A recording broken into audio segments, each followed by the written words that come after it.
Bienvenidos a Ponte Técnico, pero no tanto, un podcast donde hablamos de ingeniería, minería e infraestructura sin necesidad de un diccionario técnico. Aquí explicamos lo complejo de manera simple, con grandes invitados y muchas historias que nos ayudarán a entender cómo funciona el mundo que nos rodea. Nuestro objetivo no es solo entretenerte y enseñarte, sino que te vayas con algún dato, consejo o idea que cambie tu forma de ver las cosas. Así que recuerda, ponte técnico, pero no tanto.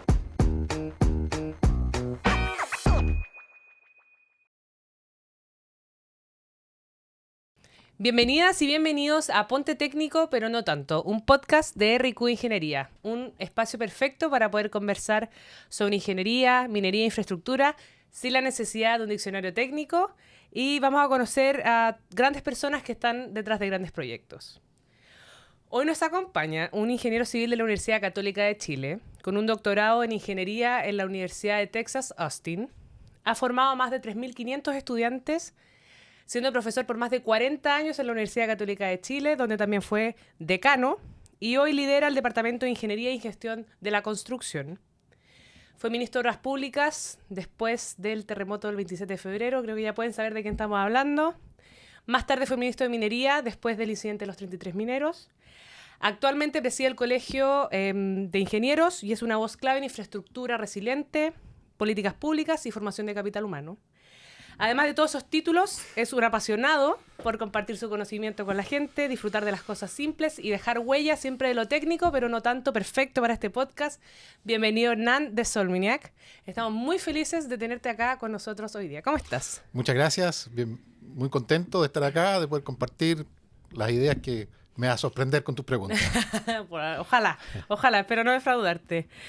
Bueno, para partir, queremos conocer un poquito sobre ti, sobre cómo llegaste a donde estás hoy día. Entendemos que eres del sur. Entonces, primero queríamos saber cómo fue crecer en el sur y qué recuerdos marcaron tu experiencia allá. Bueno, tienes razón, yo soy de Puerto Montt. Nací en Puerto Montt hace 67 años. Y me acuerdo siempre porque es el mismo año que tiene el Colegio de Ingenieros. Nacimos, yo soy un mes mayor que el Colegio de Ingenieros. Y vengo de una familia de 7 hermanos. Y la verdad que mis papás me pusieron a mí en el colegio internado en Osorno cuando yo pasé a séptimo básico. Entonces, la verdad que tengo un recuerdo de bastantes viajes. Me metieron en un colegio francés y por lo tanto no sabía mucho francés. O sea, fue bien duro el traspaso de sexto básico a séptimo básico, con todo eso que significa. Pero yo creo que ahí parte un poquito mi formación de resiliencia, de aceptar cosas distintas, cosas difíciles. Mi papá era empresario y tenía un campo, etcétera. Así que fue una vida bien, bien bonita en el sur, con muchos amigos, mucha familia, muchos primos. Así mucho campo. Sí. Me imagino. Sí. ¿Y a qué edad te viniste a Santiago? Mi papá se trasladó finalmente a vivir a Santiago justo cuando yo pasé a cuarto medio. Por lo tanto, cuarto medio lo hice aquí en Santiago. ¿Y fue muy duro ese cambio? Fue un poco duro. Yo venía de un colegio mixto de un curso por nivel y me vine a institucional, donde eran 14 cuartos medios y 40 alumnos por nivel, por curso, digamos. Entonces, la verdad que fue interesante, pero yo creo que todo sucede para bien y estoy recontento. Este año cumplimos 50 años egresados, ya se están organizando para poder celebrarse. Muy bien, me parece. Y pensando en los inicios de tu carrera profesional, ¿siempre quisiste ser ingeniero? Yo tengo la hipótesis de que todos los ingenieros como que nacieron para ser ingenieros, como que son tan cuadrados que hasta eso es como... ¿O no fue tan así? Bueno, no sé si será para todos, pero el caso mío sí, tienes razón. Mi hipótesis se va, ya no está dejando ser hipótesis. Por lo menos ya uno más en tu análisis. La verdad sí, siempre quise ser ingeniero y siempre quise ser ingeniero en la Católica. Es una cosa muy curiosa porque además yo salí de Instituto Nacional. Internacional fui prácticamente el único de los compañeros que entró a Ingeniería en la Católica. Los que entraban a Ingeniería básicamente preferían la Universidad de Chile, está al lado, así que era una cosa... Pero yo siempre tenía en la cabeza estudiar ingeniería en la Católica y finalmente, y en el área civil, digamos, por lo tanto, finalmente se cumplió y estoy muy contento. ¿Pero alguien en tu familia era ingeniero o por qué querías ser ingeniero? No sé, yo creo que básicamente uno se imagina las cosas que puede hacer. Yo creo que construir cosas que quedan a la vista, que la gente ve, que uno se siente orgulloso de hacer, que ayuda a distintas personas, no sé, debe ser una mirada de esa naturaleza. Mis papás no fueron profesionales, algunos de mis hermanos, o sea, todos mis hermanos son profesionales. Tengo un ingeniero industrial y los otros son ingenieros comerciales, básicamente. Así que no tengo Ya, era familiares de como ingenieros civiles, digamos. algo innato tuyo. Sí. Y el Hernán que entró a la universidad, ¿se hubiese imaginado al Hernán de hoy día? ¿Alguna vez pensaste que podías llegar a ser lo que eres hoy día? No, la verdad que yo creo que uno obviamente le gusta desarrollarse, le gusta dejar huellas, pero yo nunca me puse metas muy ambiciosas en cuanto a alcanzar cosas, digamos, pero la verdad que se fueron dando y yo creo que uno, la oportunidad que se presentan hay que analizarlas y tomarlas oportunamente. De repente uno se arrepiente de no tomarlas y yo creo que en mi vida se me han presentado oportunidades, las he tomado y ha sido bastante exitosa, así que yo bastante contento. Así veo. ¿Tuviste algún mentor o alguna experiencia que haya marcado tu camino profesional? Yo diría que todas las personas que uno se involucra te marcan. Tus papás, tus hermanos, tus profesores de colegio, los profesores de universidad. No veo uno en particular que haya sido un cambio súper significativo. Quizás solo mencionar un profesor en Estados Unidos que la forma de enseñanza que tenía me marcó de cómo enseñar. Eso sí. Es que hay una brecha, o sea, yo creo que hay una gran diferencia entre cómo se enseña afuera. Bueno, yo creo que hoy día ya acá sí hay, como que se ha avanzado en la forma de enseñar. Yo también estuve afuera y me llamó mucho la atención como la diferencia Claro. de la enseñanza. Claro, entonces yo creo que él me marcó. Ya está una persona fallecida, pero la verdad que creo que enseñaba estadística, básicamente. Yo aquí en Chile odiaba la estadística, no me gustó nunca, me costó. Y allá en cambio... En eso nos parecemos. y en cambio eso me gustó, le encontré sentido, me es útil. Y la forma que enfrentaba la enseñanza creo que fue bastante humana y bastante cercana y motivadora. Qué bueno. Nos vamos a mover ahora hacia un poquito temas más técnicos. En esta sección nos gustaría profundizar sobre los temas de liderazgo, la docencia, tu rol cuando estuviste de ministro, pero queremos partir por la docencia y el liderazgo. Sabemos que ya es más de 40 años siendo profesor en la Universidad Católica. Si bien a veces siento que es como muy obvia la importancia del rol de los profesores, a veces es difícil de mencionarlo porque, en verdad, está formando a los profesionales del futuro. ¿Qué significa para ti la docencia y por qué sigues haciéndola? ¿Qué te motiva a seguir siendo profesor? A ver, yo creo que nunca pensé ser profesor, entre paréntesis. Yo creo que se fue dando y se presentó la oportunidad, la acepté, encantado y aquí estoy. La verdad que... y no he parado. Claro, y la verdad que no es que yo haya entrado a la universidad y dije quiero ser profesor. No, o sea, no es que desgraciadamente, sino que se me fueron portando oportunidades que fui tomando. Al segundo semestre ya me ofrecieron ser ayudante, después ayudante jefe y así sucesivamente. Y cuando ya estaba en el último año me dijeron, oye, ¿querés ser profesor? Y yo le dije, bueno, deja terminar primero y finalmente... ¿Pero eras muy Mateo en la universidad? Era estudioso, Ya. sí, era estudioso, pero me costaba, no era que haya sido fácil para mí, pero sí le ponía harta hora, En esa época era más difícil estudiar ahora, creo yo, que ahora, porque la disposición de instrumentos de apoyo estaban más difíciles. Habían pocos libros en la biblioteca, había que peleárselo por ellos, no estaba internet, no había computador, etcétera. Entonces había que asistir a clase, tomar buenas notas y después estudiar un poquito con lo poco que uno podía conseguir por ahí, digamos, compartir con compañeros. Hoy día el uso de la computación, la inteligencia artificial, yo creo que tienen mucho más herramientas los estudiantes para poderse formar. YouTube veo que usan bastante, etcétera, digamos. ¿Y crees que hoy se forman ingenieros distintos a los que se formaban en tu época? ¿En qué sentido? A ver, yo creo que obviamente el tiempo pasa y las herramientas y los ambientes, la cultura va evolucionando. Yo creo que los alumnos de hoy día, como dije, tienen más herramientas, por lo tanto, debieran estar más formados. Pero por otro lado, les es más fácil, entonces tienen menos esfuerzo. Yo creo que antes había mucho más esfuerzo que hacer para obtener los mismos resultados. Hoy día yo creo que si ellos se pusieran el esfuerzo que se ponía antes, serían prácticamente genios, digamos. Sí, yo pienso lo mismo, ¿no? Porque la verdad que, entonces yo creo que, claro, son un poquito distintos, tienen herramientas distintas, pero también tienen otros desafíos en su vida, tienen otro. Antes uno entraba a un trabajo, en el caso mío, y prácticamente me he mantenido siempre en el mismo trabajo. Hoy día tienen otros intereses, quieren viajar, quieren probar otras cosas, quieren cambiar de trabajo, quieren, no sé, como que no tienen la resiliencia en un cierto desafío particular, sino que van probando distintos desafíos, que yo creo que son distintas culturas, distintos intereses, pero yo creo que igual es bueno para el país que vayamos evolucionando. Bueno, como todo, o sea, todo el país evoluciona y los profesionales evolucionan junto con el país. Claro. ¿Qué crees que es más importante hoy en un profesor? ¿La técnica, la experiencia o la cercanía? ¿O algo más que tú pienses que es lo más importante en un profesor hoy día? Para mí, lo más importante, profesor, es cómo se relaciona con los alumnos y cómo los motiva.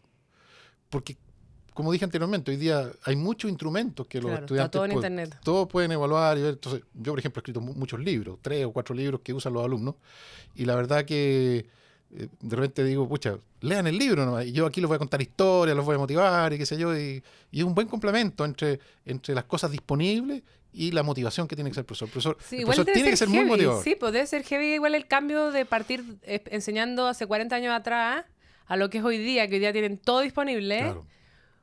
¿Qué valores se le entrega? Lo encuentro muy interesante. Yo creo que yo por lo menos lo que he tratado de hacer es justamente motivar y tratar de que sean observadores, que cuando vengan de su casa a la universidad observen. Y yo les pregunto, a ver, ¿qué vieron hoy día? ¿Qué les llamó la atención? O sea, que procesen la información. Un pensamiento más crítico. Más crítico, o alguna noticia que salió el día anterior, y les digo, oye, ¿qué les pareció esta noticia? Conversemos, ¿qué cosa tiene ingeniería? ¿Cómo lo podemos haber evitado este problema? O esta cosa positiva, ¿cómo la podemos aumentar, mejorar, etcétera, digamos? O cosas humanas, cuando hay conflictos de relaciones humanas, ¿cómo podemos resolver estos conflictos, digamos, que se producen, que normalmente se producen, y cómo los podemos evitar y anticiparnos a ellos?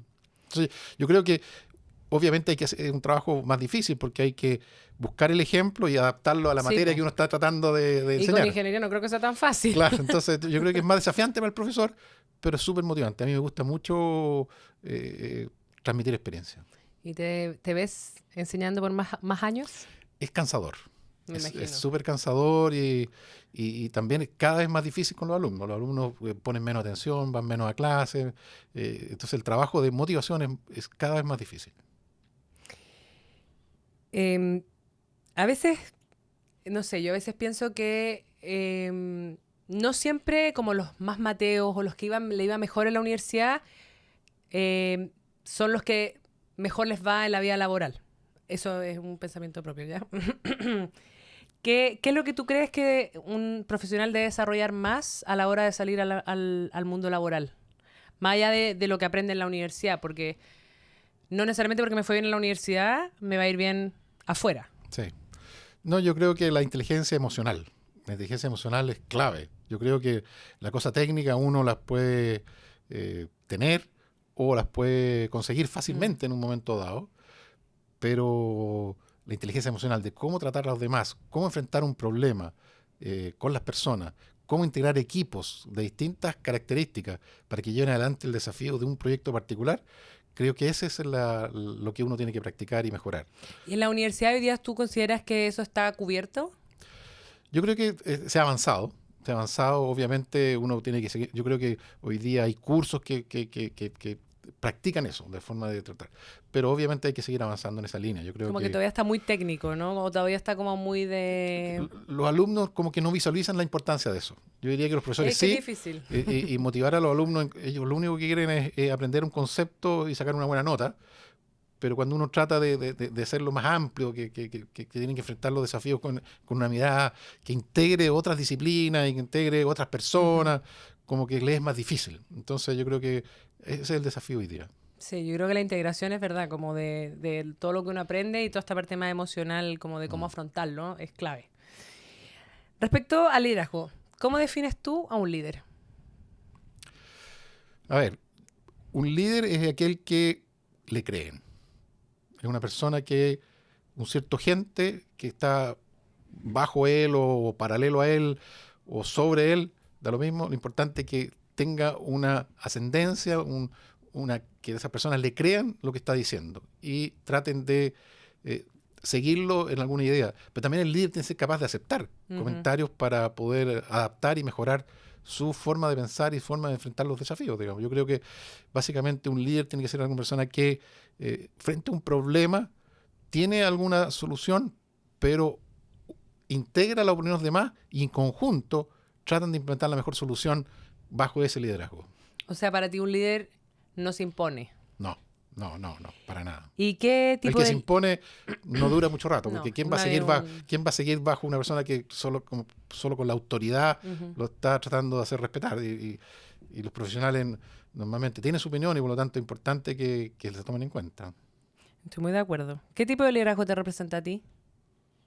Dame ejemplo de lo que estás pensando. Es que hay muchos tipos de liderazgo. Hay liderazgos que son, como lo hablamos, más autoritarios, hay liderazgos que se ganan. ¿Tú te consideras un líder? A ver, yo soy muy bueno para trabajar en equipos. Me siento yo, y no es que sea orgulloso ni mucho menos, pero sí creo que sé integrar personas, sé respetar a las personas y siempre les digo, yo cuando entro a trabajar en un lugar, les digo, yo les creo a ustedes, pero no me pueden errar muchas veces o jugar en contra. Claro. Muchas veces. Yo me voy a dar cuenta y hasta ahí llegamos. Ahí como que cambia un poco mi forma de razonar.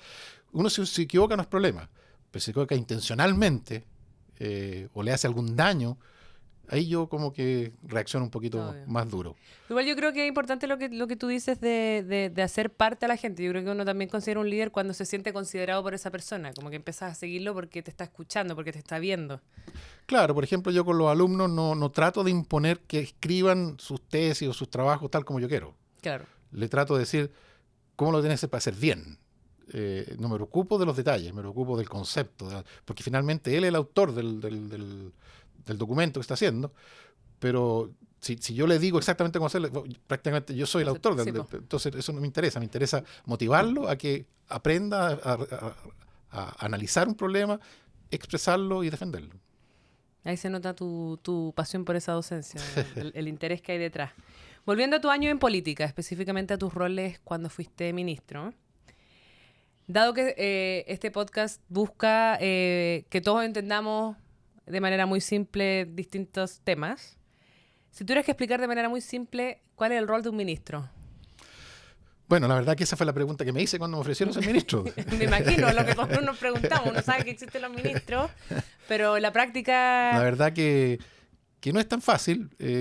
Uno tiene una cierta imagen de lo que significa ser ministro y la verdad que en la realidad es otra. Para mi gusto, ser ministro significa entender cómo desarrollar el área que uno está trabajando mejor para Chile y buscar todas las instancias necesarias para cumplir ese objetivo.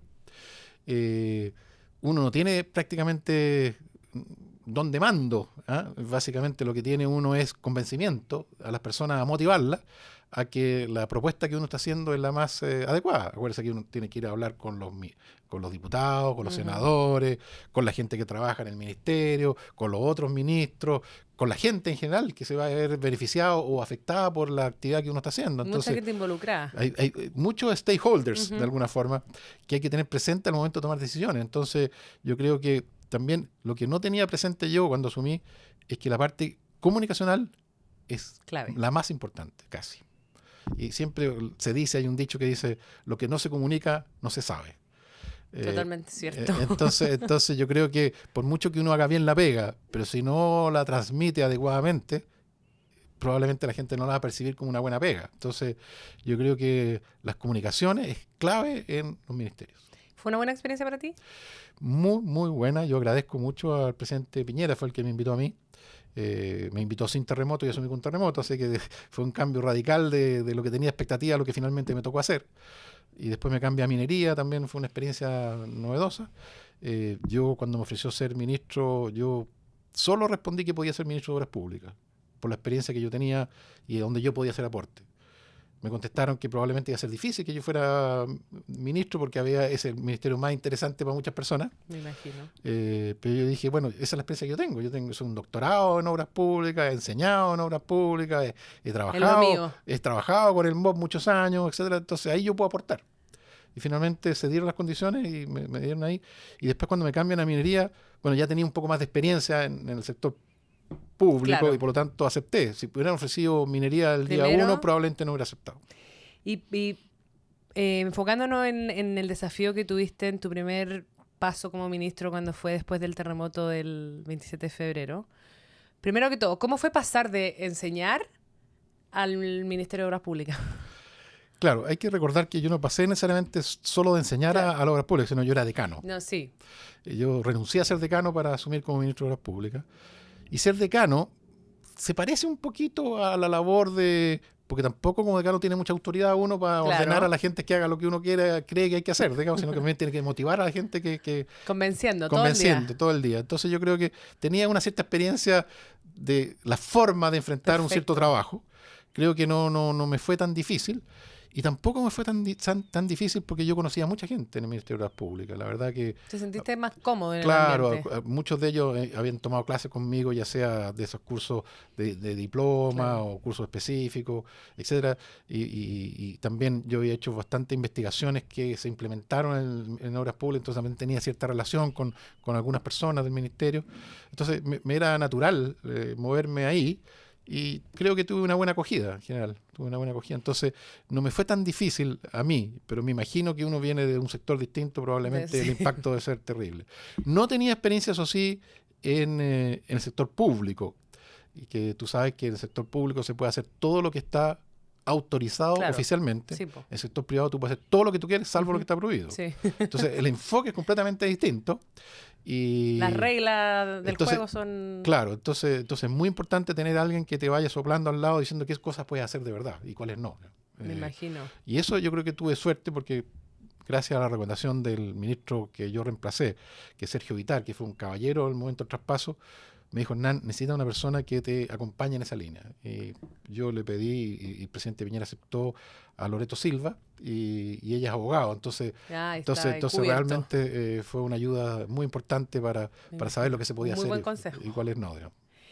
¿Cuál fue el mayor desafío técnico de enfrentar, que tuviste que enfrentar después del 27 de febrero en infraestructura en Chile? Yo diría que fue Me imagino. catastrófico, Es que me catastrófico. O imagino. sea, el terremoto fue un par de semanas antes que yo asumiera y nunca imaginé que iba a asumir con estas características, digamos.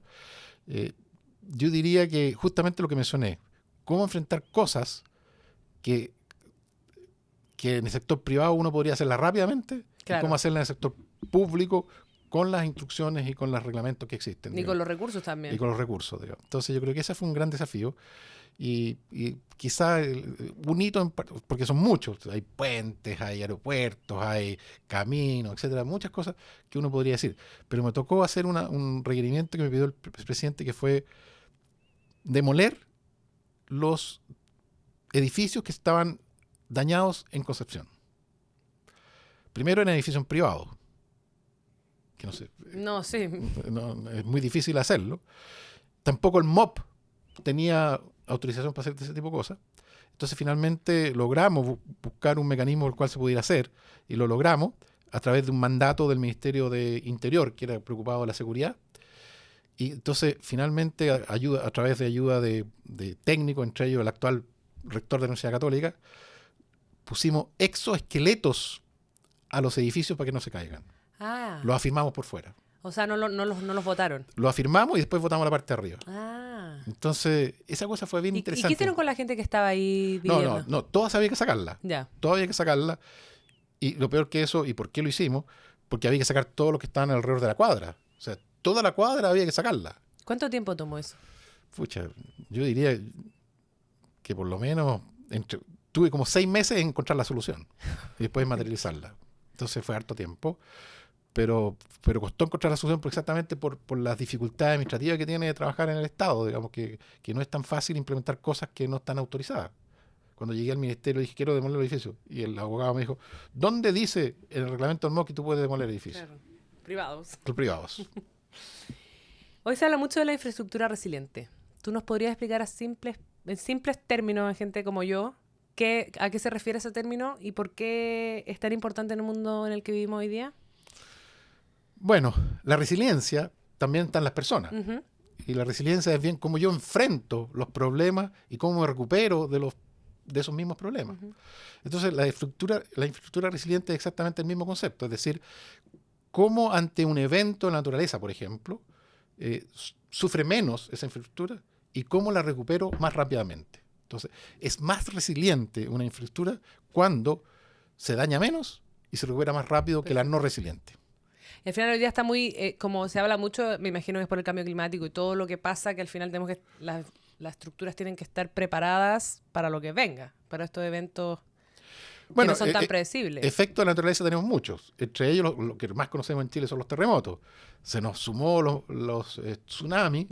Y por cierto, lo que tú mencionas que es el cambio climático. También están los volcanes, las erupciones. Entonces, claro, lo más llamativo hoy día para Chile quizás son el cambio climático, porque cambió la forma que fundamentalmente caen las lluvias.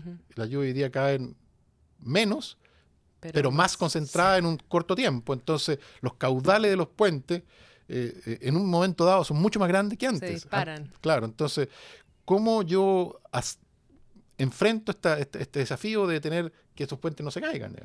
¿Y en Chile tú crees que estamos preparados para eso? ¿O se está construyendo bien? A ver, yo creo que en Chile estamos muy conscientes de lo que necesitamos y lo hemos ido mejorando significativamente. Hemos mejorado los diseños, hemos mejorado las construcciones actuales, pero tenemos muchas construcciones antiguas. Sí. Entonces, ¿cómo vamos a ir perfeccionando las construcciones más antiguas que no tienen estos criterios para que el país quede más resiliente en total? Yo creo que es un avance que estamos haciendo que me parece bastante bien, pero tenemos que quizás acelerar un poco el tranco.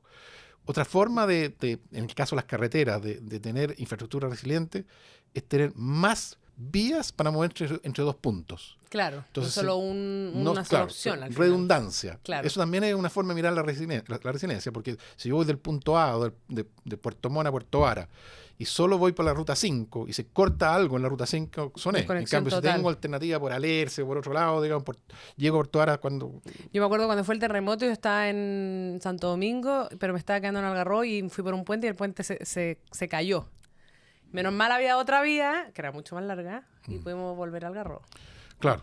Yo estaba pasando sobre ese mismo puente cuando a las 3:44 sobre ese puente, justo. ¿En verdad? Sí.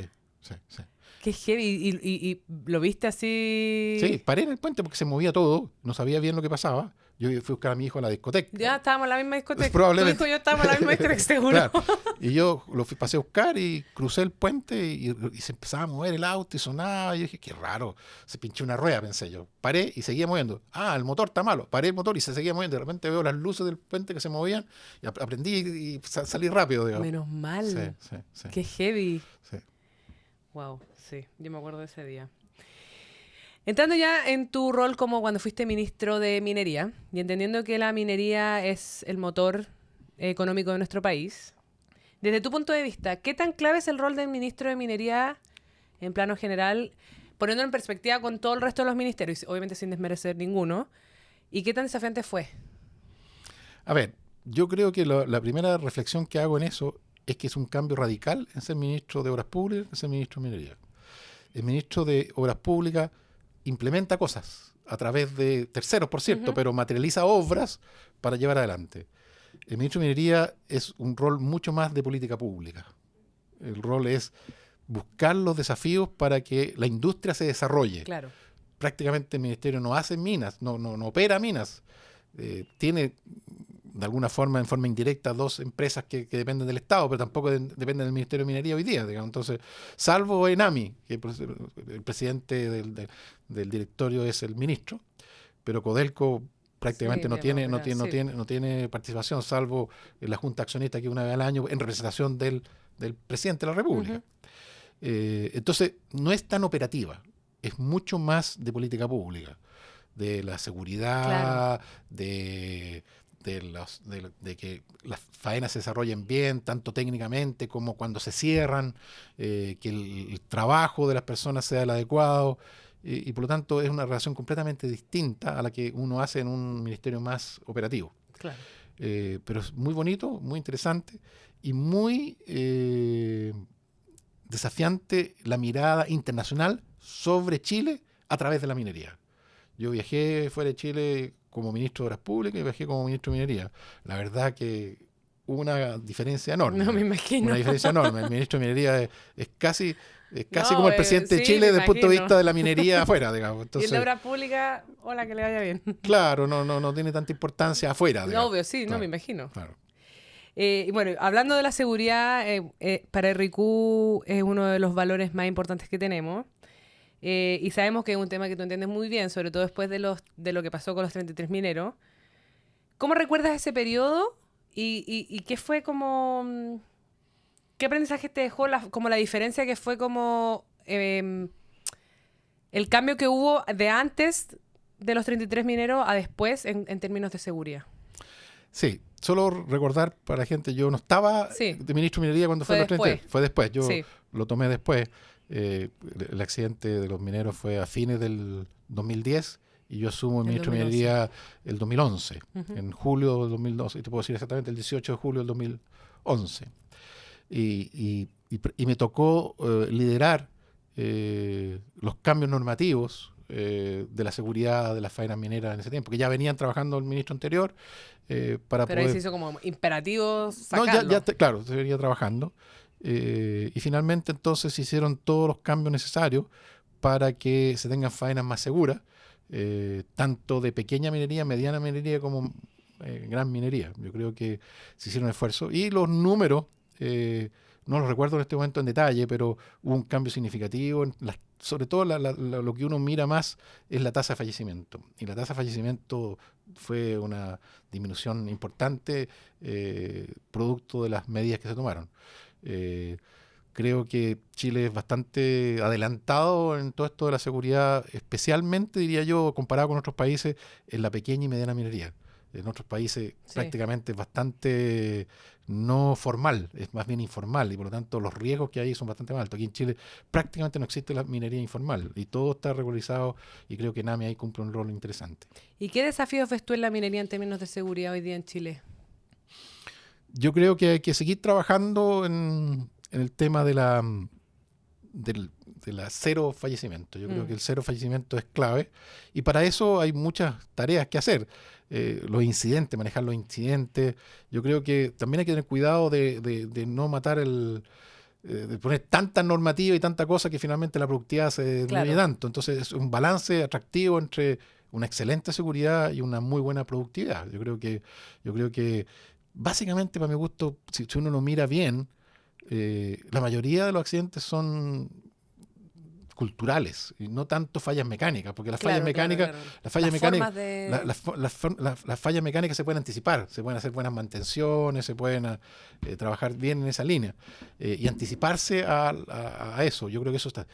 Pero de repente cuando la persona está sola manejando un tremendo camión y comete un error, entonces ese trabajo yo creo que es el más importante que hay que seguir trabajando hoy día. Yo creo que trabajar en la cultura de las Claro, personas, muy humano al en final. la parte Como... humana de Mm. la seguridad. Yo creo que eso es clave. Todo lo otro yo creo que se ha avanzado bien, de hacer una buena mantención, de anticiparse a los problemas. Hoy día hay sensores que te avisan, etcétera, de cómo está operando un cierto equipo y probablemente si hay un probable riesgo de accidente te va a avisar el equipo, Perfecto. pero el horror humano Claro, eh, es lo más es lo difícil al más final. difícil. Yo creo que ahí está el desafío. Ahora nos queremos mover un poquito más hacia temas un poquito más profundos, como queremos hablar de cómo sobreponerse a los desafíos y aquí queremos entrelazar tu vida personal con tu vida profesional. Mi papá, quien estuvo aquí sentado hace unos capítulos atrás, que es amigo tuyo y un gran Compañero, fan, somos sí, compañeros de sí, universidad. me comentó que eres un gran ejemplo de vida para toda su generación. Y que tu libro, La vida golpea a veces demasiado fuerte, es una fuente de inspiración para muchos. Y a mí me gustaría saber qué te motivó a compartir algo tan íntimo. Bueno, primero nada traje el libro. Ah, buenísimo. Ahí está el libro. Ahí está el libro. La vida Entonces, golpea a veces demasiado fuerte. claro. A ver, ¿cómo nace esto? Nace fundamentalmente porque, bueno, no sé si la gente sabe, puedo contar un poquito Sí, cómo obvio, llego a obvio. esto. Digamos. Eh, Mi hija Javiera mayor estaba esperando su segunda guagua, estaba de 5 meses en la época de la pandemia. Justo estaba partiendo la pandemia. La pandemia en Chile nace el primer caso el 3 de marzo Marzo del 2020. 2020. Y lo sé perfecto porque ese día murió mi papá. No COVID, pero sí coincide la fecha. Digamos. Y mi hija estaba esperando en ese momento su segunda guaguita. Y justo ese día me informa que está esperando su segunda guaguita. Mi señora sabía, yo no sabía, pero ese día me informan. Eh, por lo tanto, estamos ahí, la parte de la pandemia fuerte. Y después a los 5 meses de embarazo, que fue en mayo, eh, me llama un día su esposo y me dice, tengo un tema con su hija, por favor venga. Yo ni pregunté qué tema había, nada, partí a su casa y era un tema que se estaba desmayando, mi hija. Estaba desmayando, así que la pescamos, la llevamos a la clínica. Recordad que ese día estaba todo con toque y queda, no se podía andar, así que anduvimos llegamos a la clínica y entregamos a mi hija en urgencia y nunca más la vimos prácticamente. Por el COVID. El COVID, claro, no te dejaban entrar a ninguna parte. Y finalmente lo que pasó fue que había tenido unos coágulos al pulmón y le costó descubrir eso porque pensaban que tenía COVID, qué sé yo, etc. Y la entraron a operar para limpiarla y cuando estaban operando le vieron un par de ataques cardíacos y no le llegó sangre al cerebro. Entonces, en definitiva, hoy día mi hija tiene el cerebro dañado más o menos un 85-90%, está prácticamente vegetal, tuvo 7 meses en la clínica, perdió la guagüita, hoy día está en mi casa, con cuidado permanente, con una clínica en la casa. Es completamente, como digo yo, no se puede mover, no habla, no mueve ningún músculo prácticamente, entonces es bien complicado. Al año más o menos de que sucedió eso, mi señora tenía la intención de llevarla a Estados Unidos, mi hija, para que se mejorara. Entonces conseguimos un médico en Estados Unidos para hablar con él. Y hablamos por Zoom como 3 horas. Y finalmente la conclusión de eso, un médico bastante conocido, de una universidad, de un hospital bien conocido. Por suerte había tenido la experiencia de estar en Chile ese médico, o sea, también era bastante empático. Claro. Entonces la conversación fue bastante amena y bastante humana. Pero la conclusión es que no había nada que hacer. La medicina tradicional desahució a mi hija. Entonces la idea de llevarla a Estados Unidos no tenía ningún sentido. Le dijo, mira, sí, la puedes traer, le dije, pero aquí va a estar en un hospital llena de equipo, nadie viéndola al lado, tú vas a poder entrar una vez al día a verla por 1 hora, en cambio allá vive en tu casa, tú te metías a su cama, le das cariño y eso es lo que necesita tu hija hoy día. A las 3 semanas de eso murió mi señora. Se acostó a dormir un día determinado, como siempre, todas las noches, al lado mío. Yo me dormía antes que ella y me despertaba mucho antes que ella. Y me despierto tipo 6 de la mañana, miro para el lado y estaba fallecida mi señora en la cama. No sé qué pasó, yo digo que murió de pena. Y eso es. Entonces ese ha sido mi dolor. Mi hija enferma y prácticamente vegetal. Y mi señora fallecía por no poder, por la impotencia de no poder ayudar a su hija. Entonces, ahí mucha gente me empezó a llamar.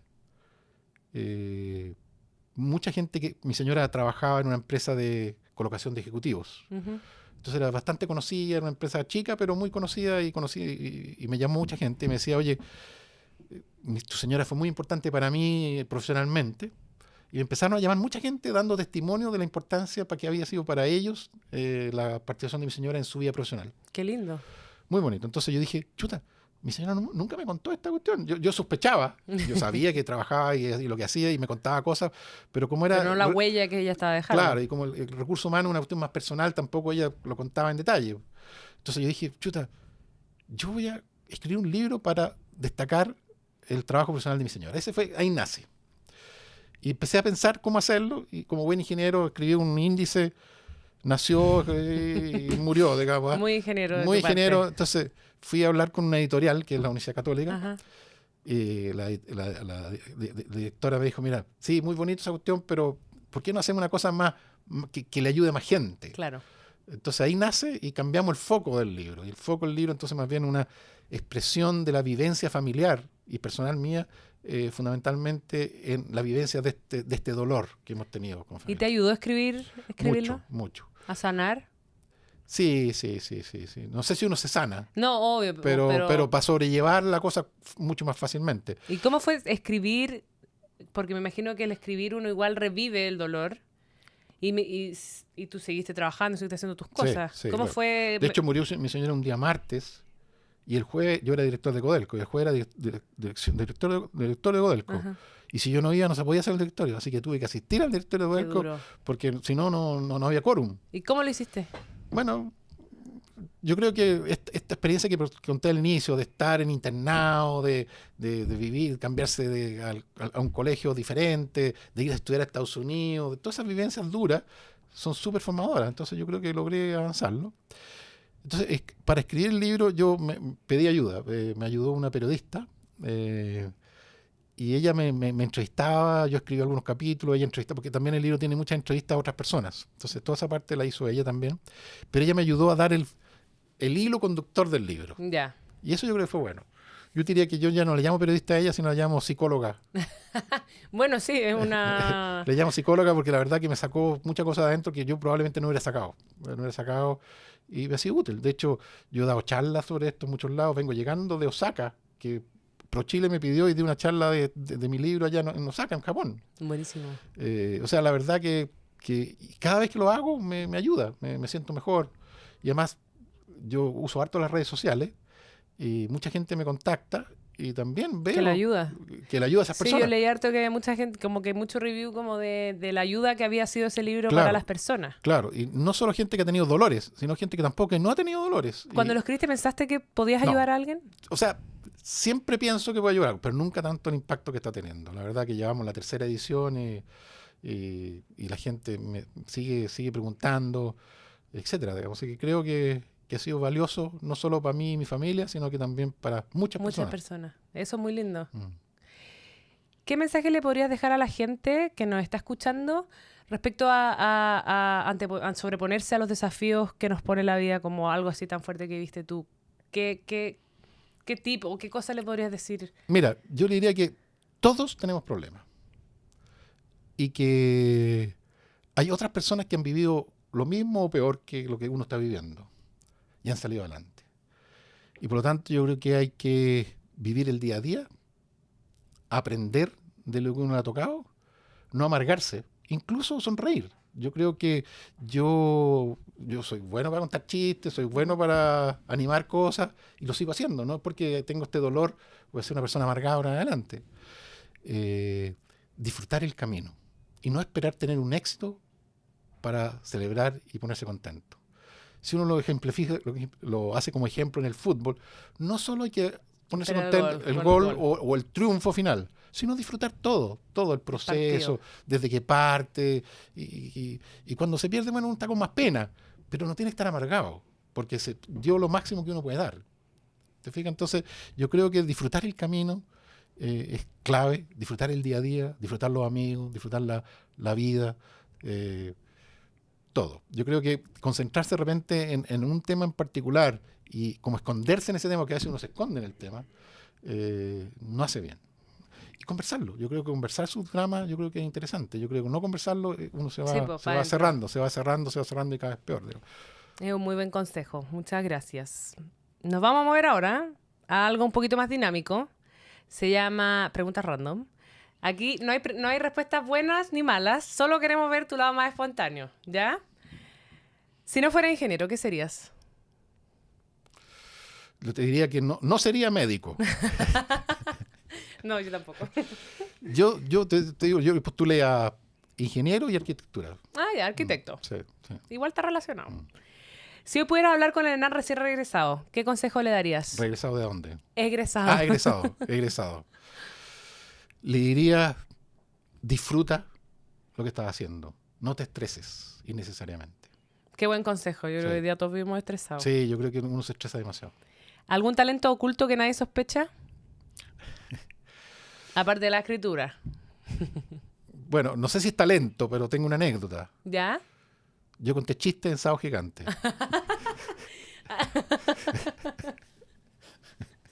¿Y era bueno?